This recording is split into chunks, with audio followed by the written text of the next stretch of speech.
Welcome back to another video on the channel. I appreciate you being here. This is going to be a little bit more unique than what I usually do.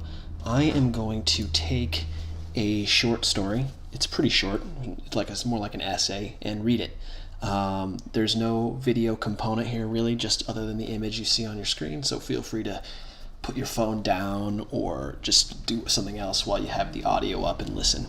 So I am going to read a essay published by Henry Rollins called The Iron and the Soul.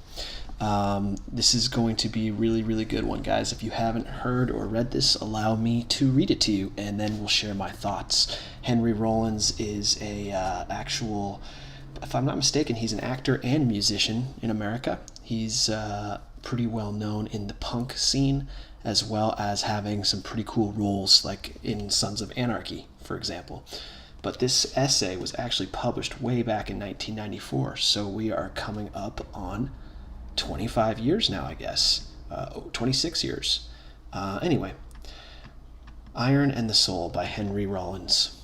I believe that the definition of definition is reinvention. To not be like your parents, to not be like your friends, to be yourself, completely. When I was young, I had no sense of myself. All I was a product of all the fear and humiliation I suffered. Fear of my parents, the humiliation of teachers calling me garbage can and telling me I'd be mowing lawns for a living, and the very real terror of my fellow students. I was threatened and beaten up for the color of my skin and my size. I was skinny and clumsy, and when others would tease me, I didn't run home crying, wondering why. I knew all too well. I was there to be antagonized. In sports, I was laughed at, a spaz.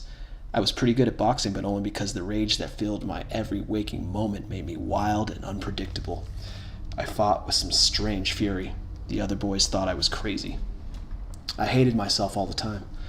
As stupid as it seems now, I wanted to talk like them, dress like them, carry myself with the ease of knowing that I wasn't going to get pounded in the hallway between classes.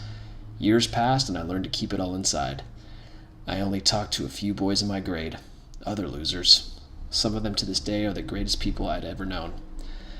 Hang out with a guy who has had his head flushed down a toilet a few times, treat him with respect, and you'll find a faithful friend forever. But even with friends, school sucked. Teachers gave me a hard time. I didn't think much of them either. Then came Mr. Pepperman, my advisor. He was a powerfully built Vietnam veteran, and he was scary. No one ever talked out of turn in his class. Once one kid did, and Mr. P lifted him off the ground and pinned him to the blackboard. Mr. P could see that I was in bad shape, and one Friday in October he asked me if I had ever worked out with weights. I told him no.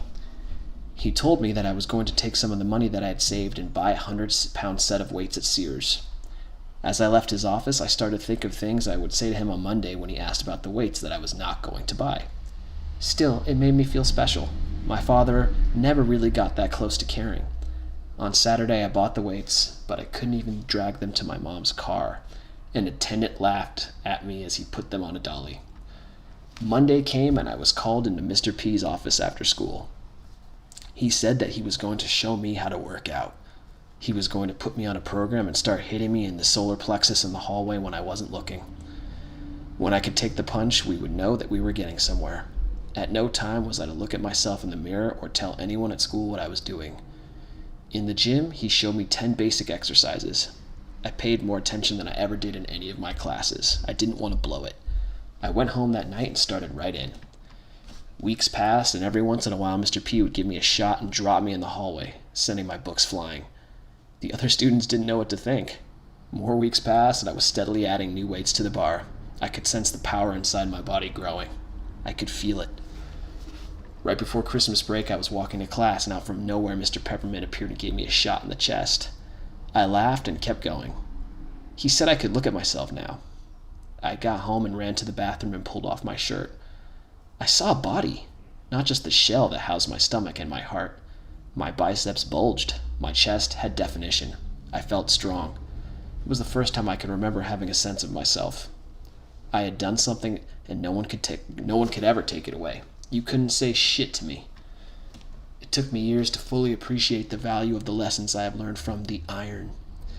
I used to think it was my adversary, that I was trying to lift that which does not want to be lifted. I was wrong. When the iron doesn't want to come off the mat, It's the kindest thing it can do for you. If it flew up and went through the ceiling, it wouldn't teach you anything. That's the way the iron talks to you.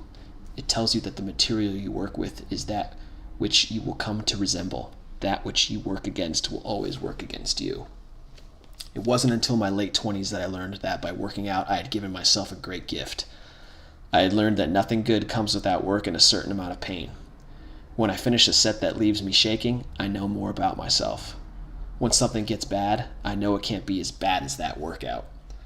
I used to fight the pain, but recently this became clear to me. Pain is not my enemy, it is my call to greatness. But when dealing with the iron, one must be careful to interpret the pain correctly. Most injuries involving the iron come from ego. I once spent a few weeks lifting weight that my body wasn't ready for and spent a few months not picking up anything heavier than a fork. Try to lift what you're not prepared to, and the iron will teach you a little lesson in restraint and self-control. I have never met a truly strong person who didn't have self-respect. I think a lot of inwardly and outwardly direct contempt passes itself off as self-respect. The idea of raising yourself by stepping on someone's shoulders instead of doing it yourself. When I see guys working out for cosmetic reasons, I see vanity exposing them in the worst way. As cartoon characters, billboards for imbalance and insecurity. Strength reveals itself through character. It is the difference between bouncers who get off strong-arming people and Mr. Pepperman.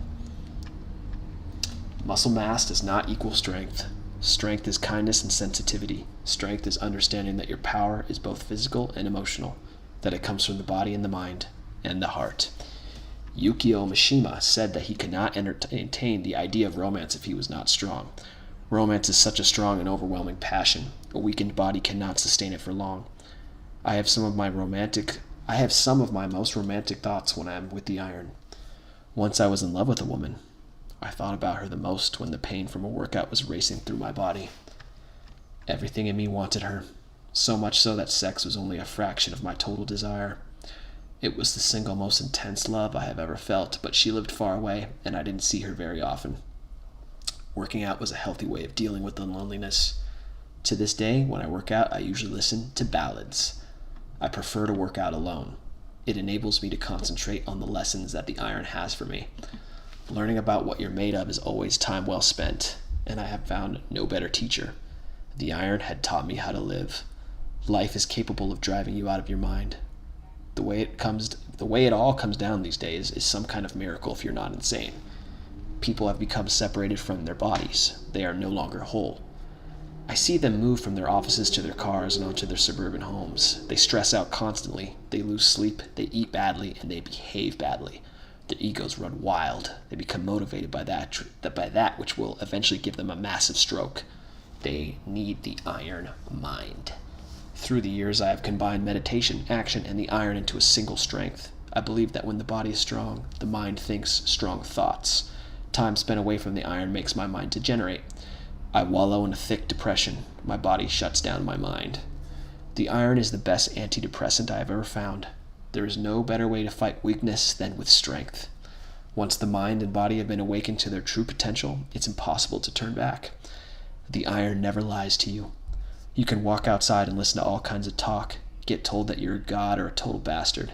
The iron will always kick you the real deal. The iron is the great reference point, the all-knowing perspective giver. Always there like a beacon in the pitch black.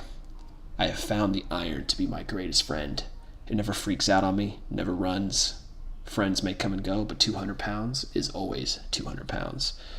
Guys, I love this essay. I read it years ago. I think someone had posted it to the TRP subreddit, and I kind of forgot about it. And then Vox Day, in that video I linked earlier, where he was talking to Jesse Lee Peterson, he just mentioned the iron. He didn't talk about Henry Rollins or the essay, but I actually think he was referencing this essay. And there is a lot of comparisons in here to my own life. Like, yeah, I was definitely not the biggest gamma kid that got bullied in school, but I had my fair share of getting made fun of and bullied.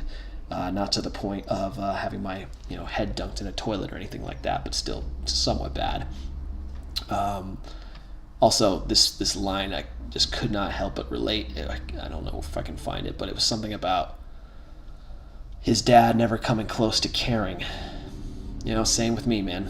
Like, Henry Rollins is really lucky that this Mr. Pepperman guy taught him what he did. And you can tell for sure that Henry Rollins is coming from, probably the 80s when this was happening. And man, what a time, almost 40 years ago now, but you can't do this kind of stuff. Like, can you imagine like a teacher hitting another kid in the chest, like randomly? Like, that's not allowed anymore. So pretty sad. But yeah, that line about his dad definitely rang true. And all of it's very relatable, but one part about thinking his most romantic thoughts was in the gym, that's very interesting. I also don't know if I could say romantic thoughts, but passionate thoughts. Like, the craziest thoughts, the craziest ideas I have, they definitely come in the gym. But I'll also be honest, I'm pretty jacked up on pre-workout, so I don't know if it's coming from the actual workout or from the caffeine. Highly recommend you guys read through this line by line. You can just Google Henry Rollins Iron and Soul or Henry Rollins the Iron, and you'll get this. A number of different websites are talking about it, but I wanted to do something a little different for this channel, and wanted to just read you guys an essay that I find is very meaningful and should be meaningful to every single one of you. All right? Thanks for listening, and if you like this video, please share it, and please like and subscribe to the channel if you haven't. Thanks so much.